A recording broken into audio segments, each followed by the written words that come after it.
Hello, everyone. Welcome to the Blackshirt Breakdown. My name is Steve Marik. I'm a staff writer at Inside Nebraska, and he is Jay Foreman, our NFL veteran and former Nebraska Blackshirt. Jay, we are back once again, and we have a spring game to discuss. How you been, man? Yeah, I've been good. I would say it had been a long time, but it really hasn't. And we've been waiting for the spring game, so it was like Christmas, and it's happened. So I'm excited to dive into some of the details.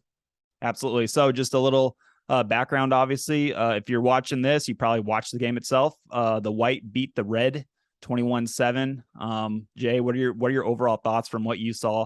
Obviously, I think a lot of people were interested in the quarterback, Jeff Sims, Sure. the Georgia Tech transfer. He finished 9 of 13 for almost 140 yards. I thought he looked pretty good. Right. Yeah, I think overall, some good, some bad. I would say a lot more good than bad. And I wouldn't even, equate it to, quote unquote bad. I think it's just some work to do. And that's what should be expected. You got a first year coach and staff, a whole new football department, it seems like a whole new era. And so, I'd be very surprised if they looked buttoned up and everything was perfect. But I think there was a lot of good that they've done. I thought the offensive line, up until they got, Turner got, a little banged up, and I don't think he's out for that long. I think they, ran the ball pretty decent, looked like they're, somewhat of a cohesive unit. I think the addition of Scott in the middle really solidified, especially up the gut. And you saw they had some success there. But then also, I think when you look at, Jeff Sims was it, everybody wanted to see him. Everybody heard about him. He's almost like the Jolly Green Giant, 6'4", Yep. 225. He runs, I think, 4'4", 4'5". Mm-hmm. Obviously there's guys getting drafted here, pretty soon that, have the same attributes. And, I think he handled himself really well. I think, for me, I saw him play as a freshman at Georgia Tech and obviously being thrown out there, to the wolves and handled himself, pretty dang good. I think he learned from that. I think he's inspired by a new opportunity. Cool, calm demeanor, moved as a good pace, never was sped up, and never played too slow. Showed one of his best plays, I think, is he was dead in the rights by Cam Linhart, a freshman that we'll talk about here soon.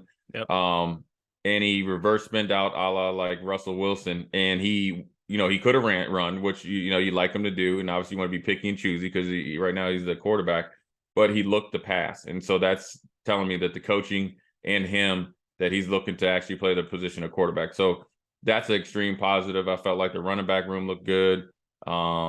And I thought they had some good young guys, which is really great. You saw some other guys that have been here that hadn't really played. Jamari Butler, I thought, showed well. And some other guys, I think Judy, coming in from Texas A&M, made some plays. MJ Sherman. So I think it was a good display, and there's still some work to do. Everybody, needs to hit it hard this summer. No time to rest and to make a push here to have a winning season.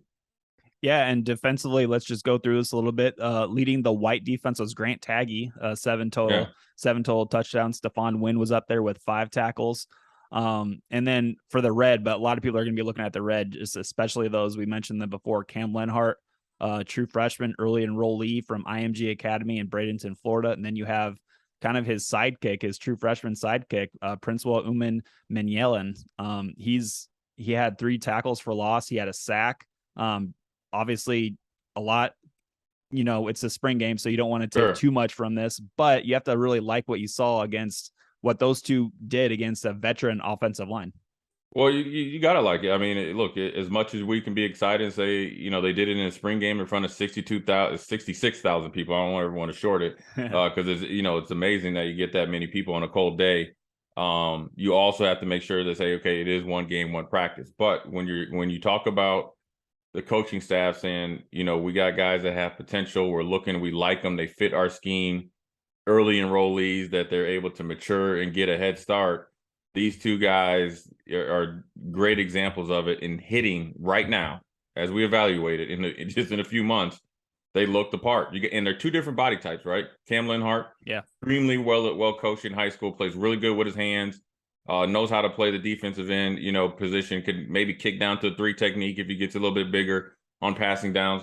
Then Prince outside, he's like a closer, right? He's long, he's linear, right? He's a superior athlete, and he can hawk you down in 2 or 3 strides.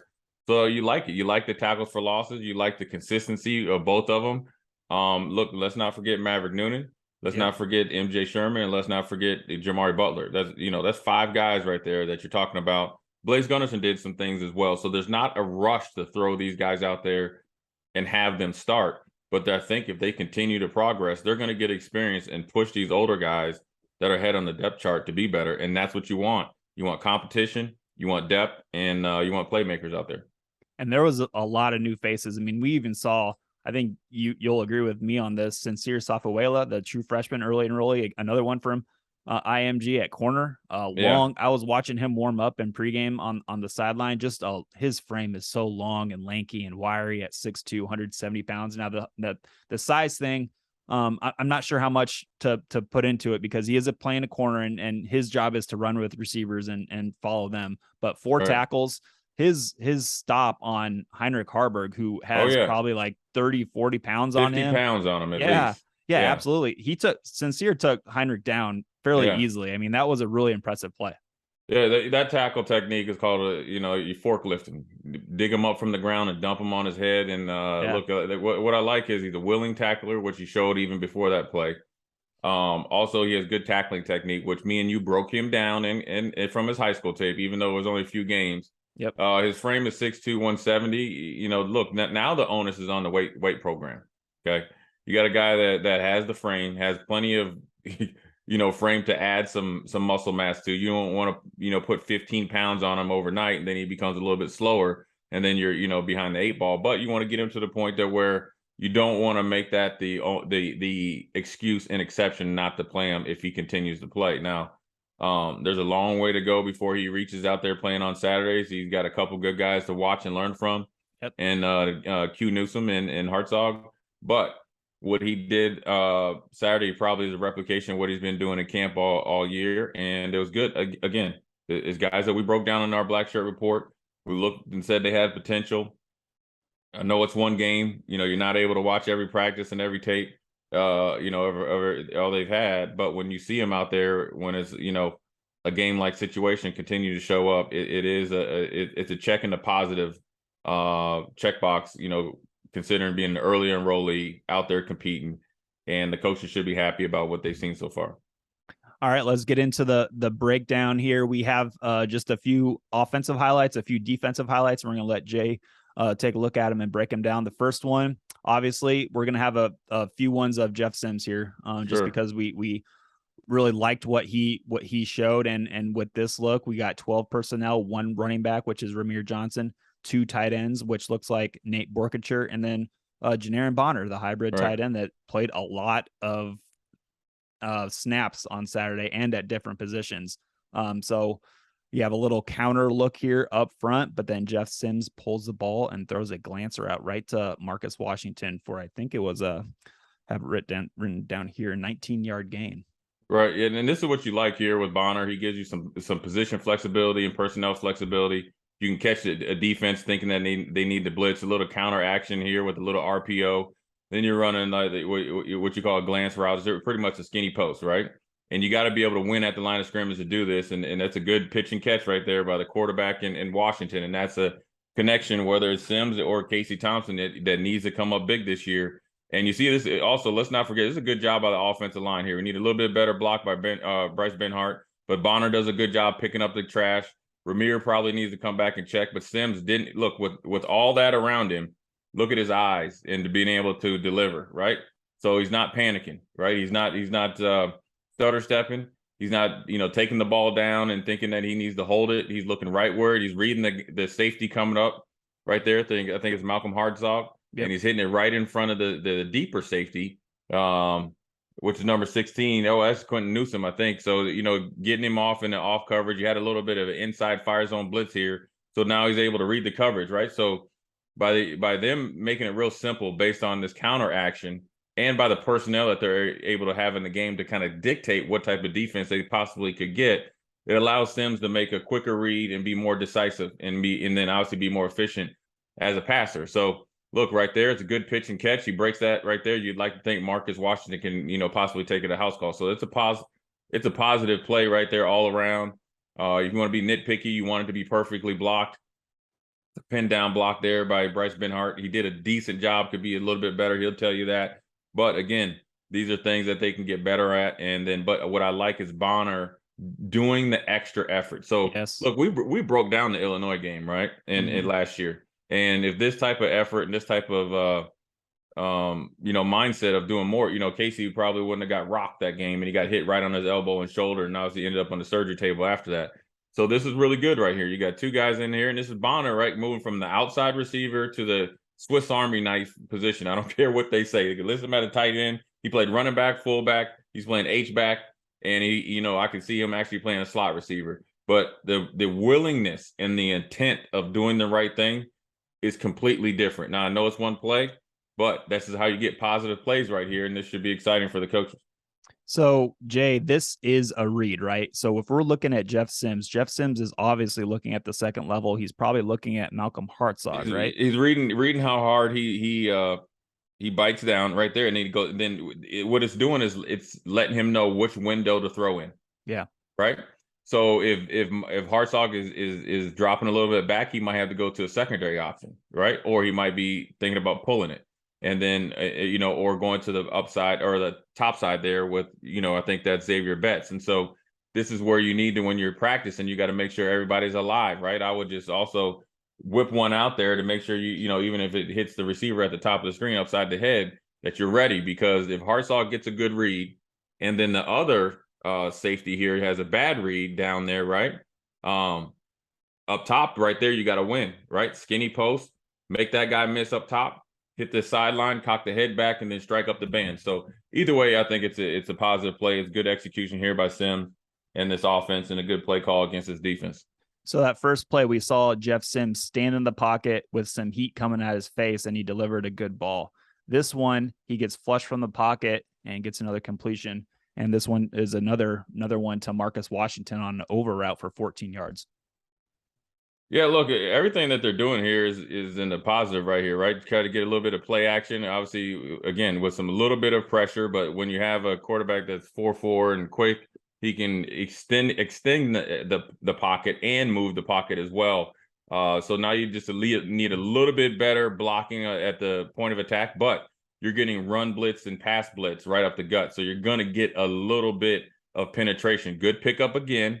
I think that's by Ramir, right? You like him to stay on there and be a little bit more square on Michael Booker III. But look at the pass right here. You have the right in between three defenders, right over the short area defender, even the mid-level defender, and the top-down defender, which is line them chasing and chase position. So this is what you want as a quarterback, coach, and as an offensive coordinator, to be able to read it. Good route here by Washington, kind of rubbing him off, selling that you're going on a deep post. Had a 7 cut right there. You like a little bit more separation by the other receiver, but Marcus Washington's running with good depth. The pass should be right at the numbers right there. You'd like it a little bit more tight there, but you can't complain. Good pitch, good catch right there. It might be a combination that you start to see over and over and over throughout the season. And I like it that you're able to scheme up a receiver like Marcus Washington so he can't be just accounted for at one position. And if you're facing a good cornerback, say like Witherspoon, like you had against Illinois, that you're able to run different routes so you can put him in an advantageous position to be effective as a pass receiver. But it's a good pitch and catch, a really good throw on the run, under pressure, against a blitz and a good execution there all around by the offense. Now, granted, you can go nitpick, and I'm sure they're evaluating every single play. They're timing their blitzes up really good, so give them credit. As far as the defense. You like the good pickup here, potentially by Ramir, right? Look inside, right? Look for work. And what he's doing, really good job there. Probably want to be a little bit square and help your compadre out there, right? That's at a disadvantage because I think that's Scott where you have to snap the ball and you're getting hit right in the mouth.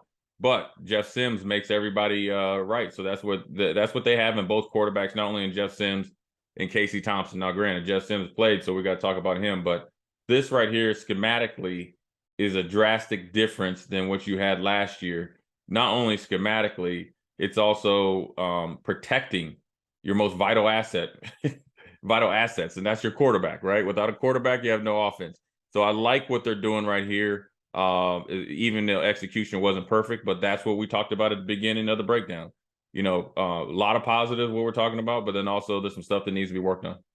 One thing I wanted to ask you, and I'm curious about this. So let's look at Marcus Washington's route here. So it's a over route. Right. Let me ask you something. the referee, is that ever like a landmark? That is the mesh point, and this is Yes. that you're calling it So the he over wants to route. clear the ref and then break off and go. That's Right. taught, right? Yep. Now, ideally here, if I'm Marcus Washington, and for me, right, as a linebacker, I would actually say to go underneath the ref there, because you're behind the linebacker right there, and you're catching it in a more of a position to where you can catch it and turn it up. But that's really, really, picking at peach hairs here. But you call it an over route. You know what this route concept is called? What? There's about, let me see, let me count. Let me see. One, two, three. Well, four guys that I know that I played against got in the Hall of Fame off of this right here. It's the Colt route. You had Edgerrin James, Peyton Manning, Marvin Harrison, and Reggie Wayne. Those are some names right there. Well, they took the league by storm. Now, however you want to get to it, you can get to it different ways. You can run a little bit of RPO, a little counter action, but this is it. That's Edgerrin James sucking, linebacker like Jay Foreman and his knucklehead up. Here comes Marvin Harrison that runs it, because look, Marvin Harrison Sr. is a little slight in frame, so you got to get him, some space, and then that would be Reggie Wayne running the clear out route, and there you go, right there. They've made a ton of money on this. It made a lot of guys look foolish. That I do remember one specifically time that I actually guarded Marvin Harrison, and I was literally on my horse in 5th gear, and he probably was in 3rd gear. Luckily enough, I was underneath, and it wasn't completed, and I felt like I defeated the world. So that's the Colt route.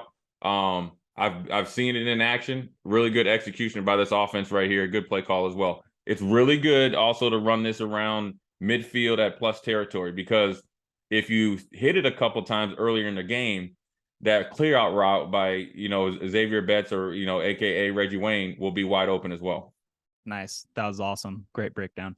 Okay, this final Jeff Sims highlight was his touchdown run. I think we just got a simple empty set here and QB draw, and he does the rest with a broken tackle on Kane Williams, who moved up to the second level at linebacker now this spring after spending last season at safety.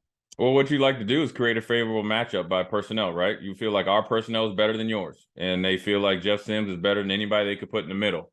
And, here's the old saying. I remember talking to Nick Saban after I got done playing. I was asking about red zone just because I was starting to do some media work. He's like, look, in red zone or at the end of the game, I don't think plays, I think players. And so I don't know if Marcus Satterfield thought that. I'm just going to assume it. He's thinking my player at quarterback is better than anybody they have on defense. Now, I will say this. They had 2 guys there, Raekwon Buckley and Kane Williams. Yep. They have got to make this tackle. I know Tony White this is the one play probably Tony White lost some sleep, from his defense, right? He felt like overall they played pretty well, was active. This right here, even though you say player versus player, we feel like we got the advantage. Look at Raekwon Buckley getting off the block of a pretty good center. You got to make that, right? Okay, if he doesn't make it, we need better tackling in open field. Quarterbacks are live. Both of the guys hit each other like 2 ghosts in the night, but you also can't dummy down Jeff Sims' and ability to make guys somewhat miss. And you want to be able to slither like a snake here and not take a direct hit. Even though recently Lamar Jackson has been injured, his best quality is not taking direct hits. You see that like little dip right there he did at the last second, because he could stop on a dime, and it made them, if your head is down and you're not striking up through the quarterback, which you might be, a little bit scared for, targeting, you watch this little dip at the very end. He just essentially airlocks brakes on these 2. And Raekwon Buckley has him. You want the assist coming here from Kane. Watch it right about there. Okay? Right there, he gets real skinny and real slender, makes a miss, touchdown. So, it's not about the play call. Now it's great because you could, get a guy in the middle. And sometimes if you don't have enough linebackers, you could be, caught up against a defensive lineman. You think players, not plays in the red zone.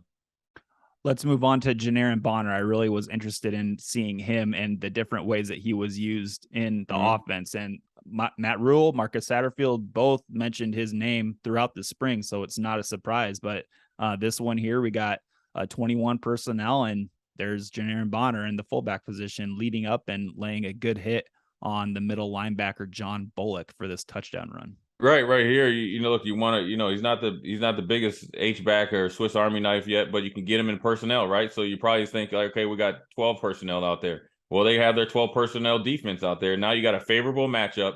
when he is playing fullback. A good enough block. Look, you don't have to be Corey Schlesinger, Joel Makovica, Jeff Makovica. You got to get in the right position. Boom, seals him off. Right, I sound like a little bit of John Madden right there. Boom. Hey, and then you need a running back, right? You think if the running backs should be told, you get one-on-one with the safety, it's your job to make them miss. And that's, look, it's blocked to, as good as can be. One-on-one blocks, everybody's on, no leakage. Okay, the running back makes the guy miss, and everybody looks perfect after that. But it's all set up by Bonner, who's only been playing the Swiss Army knife, position for a month. Willing blocker, no hesitation, finding a way to get the job done. That's what you got to think right there. Now, I wouldn't advise of him going against Iowa linebackers, Ohio State linebackers coming in there kind of cockeyed. You're going to get put to sleep. But you can work on that. Those are the things that you say that when I say there's a lot of work to do there. And look at the top, the left. I don't know who this is right here, the guard there. Okay, one guy's on the ground. That's Lutovsky, got another guy on the ground. The other guard is finishing guys to the whistle. When you look at this right here, you got Bryce Benhart, Lutovsky, Turner. I think this is Nuri at left guard. So yeah, right? you get the left guard is Ethan Piper, and then right next to him at center is Justin Evans Jenkins. Right. So now let's look at the finish here, right? And this is I'm just talking about where people talking about the offensive line needs to get better or it could be a weakness. This is improvement here. Look, not laid off the ball like they were last year. Hat on the hat. Okay. Piper's got a hard block one-on-one, right? He's finishing, right? Leg drive. Okay. He just turned AJ Rollins. Yeah. Well, yeah. Now, granted, AJ Rollins only been playing the defensive end for about a week. Yep. But at the end of the day, when you're trying to evaluate where this team is going to be, and this is not about wins and losses, you have to look at the things that they did at times terribly bad last year and what they are doing better now. Good leverage. AJ Rollins, I would tell you, as a defensive coach, you're way too high, my friend. You get put on skates, but it's good Ethan Piper to kind of regain and get it and seal it off there. It's a double seal by those guys. It's not perfect blocking, right? And then you got Turner Corcoran creating the lane there by a good block on MJ Sherman. So I think it's a positive play right here. Omar Brown doesn't have the right, the same hat or same shoulder, same foot, no strike, weak, ran over by Gabe Ervin. And that's a good play by Gabe Ervin because he's had a pretty good spring.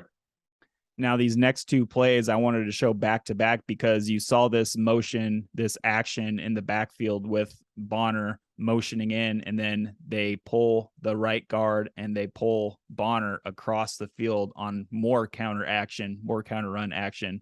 And, I think they really like this stuff, right? I think we're going to see this in the fall quite a bit.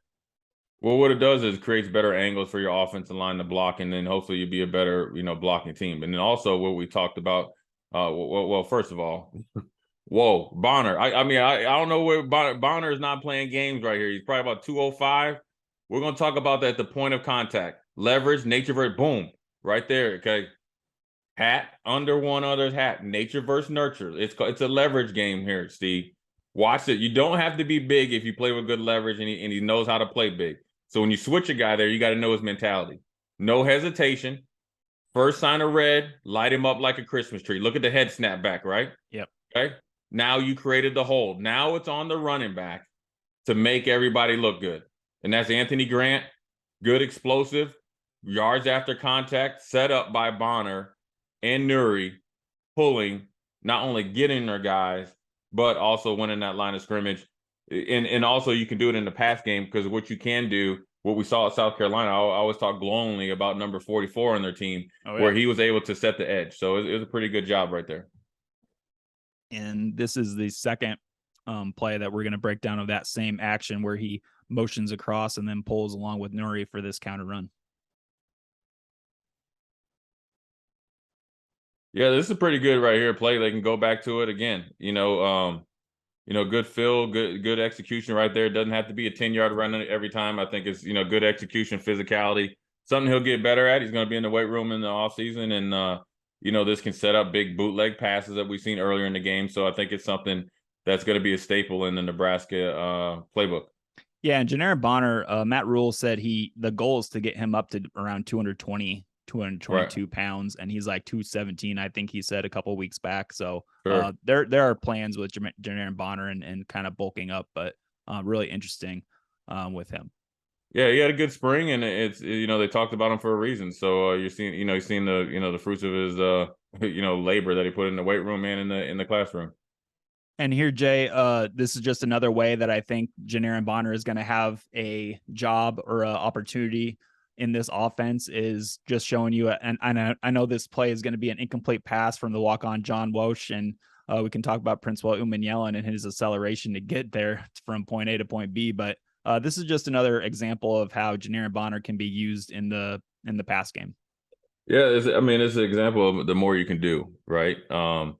This is kind of a little a hide screen right there, and what you want to do with a player like this is get him into as many one-on-one situations with a DB linebacker hybrid, to where he can use his athletic ability and do things at the tight end position, H-back position, fullback position that he was able to do, at his time at outside receiver or when he was from high school. So it's a little hide route here. You want to set this up by good hard play action, outside zone. You want to give the quarterback, if you didn't have a good play there by Prince, plenty of time to either stretch the pocket or really step up in the pocket. But Prince, with his closing speed and his length, really eliminates any option for the quarterback right here to hit anybody that's underneath, which would be Ben Bonner, because he had a good angle right here. This is what you talk about right here. Close, upfield shoulder, accelerate, no hesitation. So what you're doing is eliminating another pass receiver, but then also slowing down the quarterback's thought process, because he's obviously he's focused on Prince coming down right down the barrel there. Let's shift over to the defense now. We'll have 3 highlights from them. We needed to start with MJ Sherman's hit on 4th and 3 here. He just slides right on by the blocking and just makes the hit here. I think it shows off for a bigger guy on the line of scrimmage, 6'3", around 250 pounds. His quickness to just scoot around these blocks was pretty impressive. Yeah, well, in this type of game, that 4th and 3, no fair dodging. You want to go in there and make a football play. So you run a little bit of a scoop blitz, essentially with the outside linebacker, and and this is the 3-3-5, and he's essentially playing the defensive end here.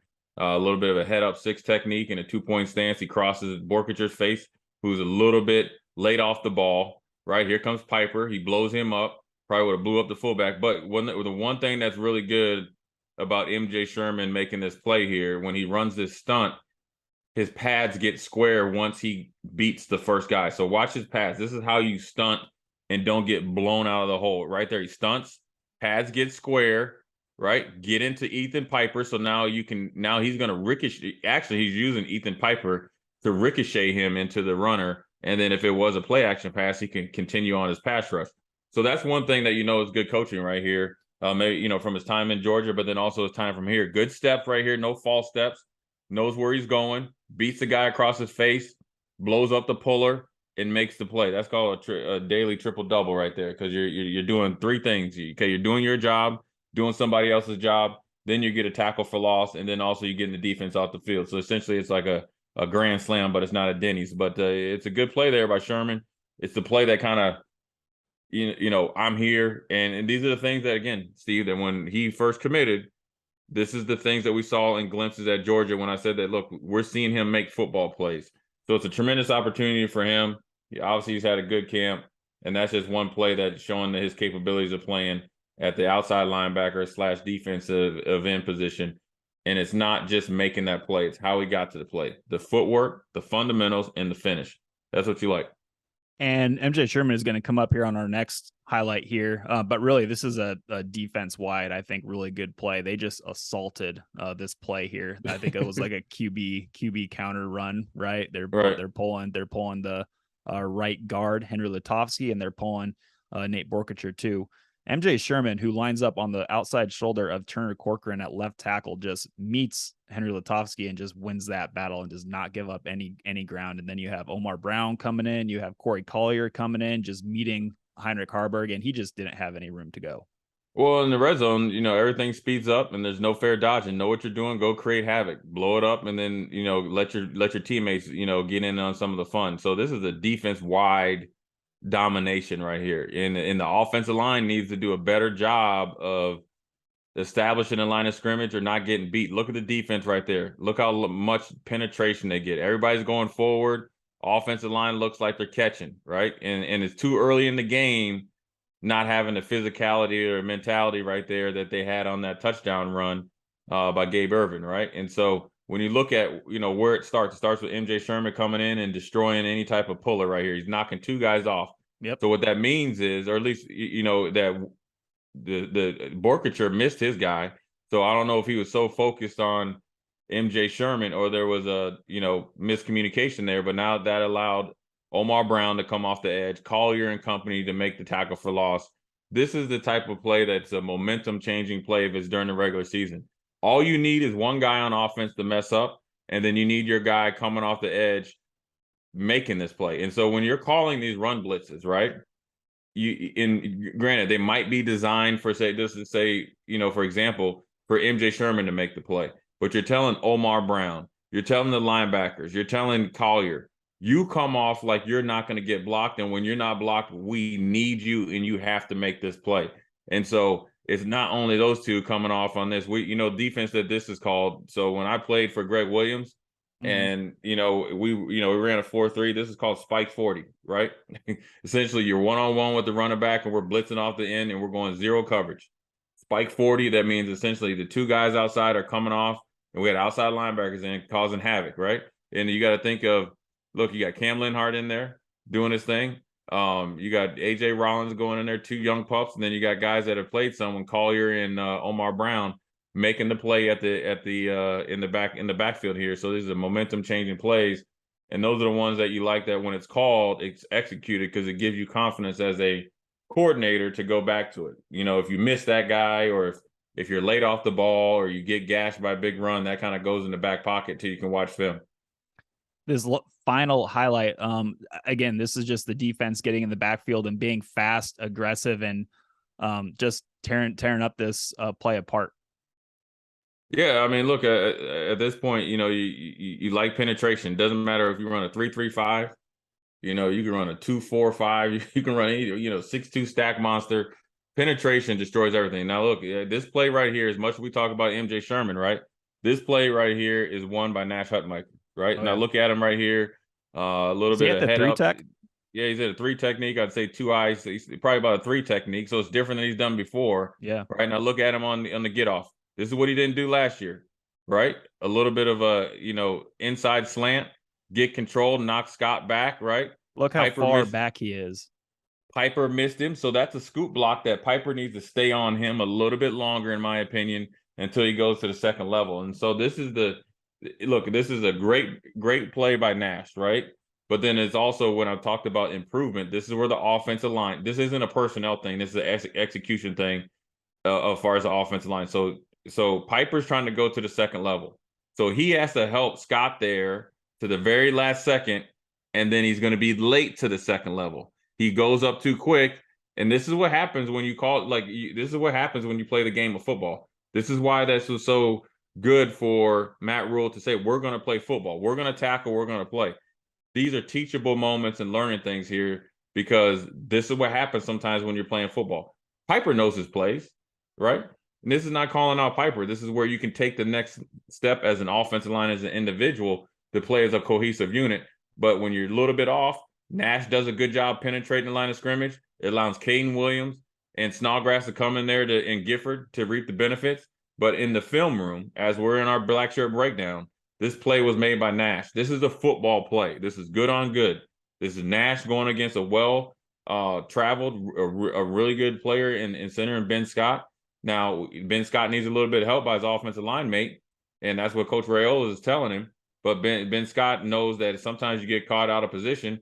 Nash knocks him back, right? We always used to have this knockback thing that we talked about. And then it allows Gifford, allows Snodgrass, allows Kane Williams to get in on a tackle for loss. Now what you've done, right, as far as the defense, is reset the line of scrimmage and reset the momentum based on one play by Nash and its improvement by Nash, right? He looks a little slimmer, looks a little quicker, probably needs to have a really good summer. But if this is what Nash can do on a consistent basis, the defense is going to play a lot better. One thing that we saw when we were breaking down Tony White's Syracuse defense was the games on the defensive front, the twists, the loops, the movement. Is that something that we saw right now with Cam Lenhart? Take a look at number 91, Jay, with Nash Hutmacher. It looks like Cam is getting set up to do a loop with Nash going inside and then Cam Right. kind of wrapping around. Is that what you see too? Yeah, it is. It's a it's a run stunt, but it's got again, you want to be set where Nash knows where he's going, but he doesn't want to cross the face to his left on Ben Scott. You want to own the gap, right? You see him get in there, pads are square, right? That's huge. Get where you're going, pad square, go play football. And I think it's going to be if they continue to really dive into the details of how to play in this defense, it's going to give Tony White and defensive staff more confidence to call some of these run blitzes, because you can get some tackles for losses, but then also you can play good defense this way. Now you got to be able to line up and play mano a mano, but it also, when you have options to do something like this, it bodes well. The execution is the key. The intent and the execution is key, and that's the difference from last year. The details and technique is obviously better, I think, than it had been, and guys looking in a little bit better shape. They need to have a great summer to continue along their process, but it's a step in the right direction as a team as whole, but they still got a lot of work to do. Absolutely. Well, Jay, that was awesome stuff. I think a lot of the viewers are going to really enjoy what you're breaking down. So that was the Blackshirt breakdown for the spring game. Hope you guys enjoyed it, and we will be back next time with what other Husker news comes up next. We'll see you guys later.